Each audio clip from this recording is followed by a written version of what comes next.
हरि ओम। नारायण नारायण नारायण ओम।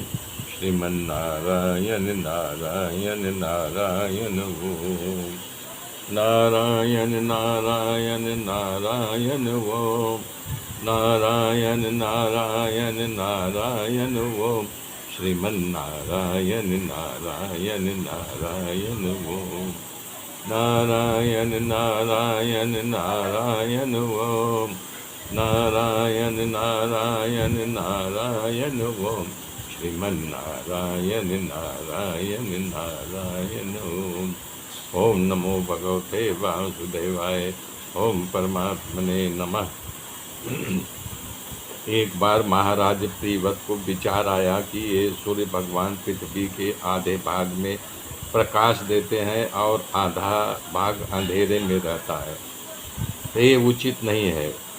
तब उन्होंने विशाल रथ लेकर के अपनी अद्भुत क्रांति से रात को दिवस में बदलने के लिए बहुत प्रयास किया।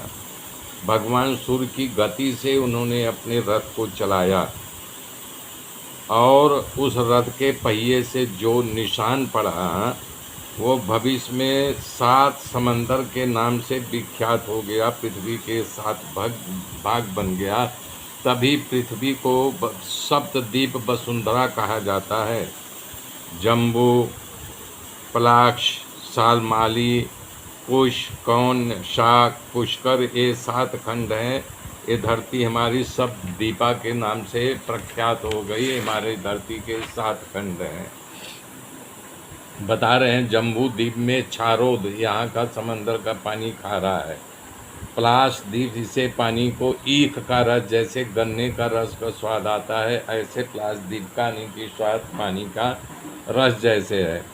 शामली द्वीप में दारू जैसा स्वाद, जैसे शराब होता है वैसे इसका स्वाद है।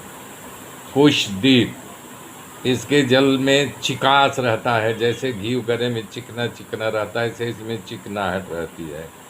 कौश द्वीप, क्षीरोद, ये दूध में थोड़ा सफ़ेद है, दूध जैसे सफ़ेद होता है।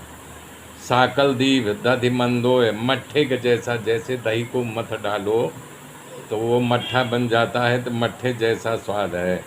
पुष्कर द्वीप, शुद्धोत, इसका जल शुद्ध और मीठा है। पुष्कर द्वीप का महाराज त्रिवत अपने 7 पुत्रों को इन रहती है। कौश द्वीप, क्षीरोद, ये दूध में थोड़ा सफ़ेद है, दूध जैसे सफ़ेद होता है। साकल द्वीप, दधि मंदोय, मट्ठे के जैसा, जैसे दही को मथ डालो तो वो मट्ठा बन जाता है, तो मट्ठे जैसा स्वाद है। पुष्कर द्वीप, शुद्धोत, इसका जल शुद्ध और मीठा है। पुष्कर द्वीप का महाराज त्रिवत अपने 7 पुत्रों को इन 7 द्वीपों को सौंप दिया और 3 इनके पुत्र सन्यासी बन गए और 3 जो है राजपाट को संभाला। प्रीत को उर्जर सती नाम की एक कन्या थी, जो शुक्राचार्य से विवाह था, उसे देवयानी नामक कन्या हुई थी। तब एक दिन प्रिय व्रत अशांत होकर दौड़ते हुए नारद जी के पास गए। कहने लगे कि हे प्रभु, आपकी आज्ञा से ब्रह्मा जी के प्रसन्न करने के लिए मैंने राज्य स्वीकार किया, अब तो बहुत हो गया। हे प्रभु, मुझ पर आप अपने आप को धिक्कार आ रहा है कि मैं ये सब क्यों कर रहा है। मुझे विषयों ने पंगु बना दिया है। ऐसा लग रहा है कि मैं स्त्री के खेलने का खिलौना मात्र हूँ और उसी तरह स्त्री के आगे मैं नाचता रहता हूँ। इसलिए राजा अपने आप को धिक्कारने लगा।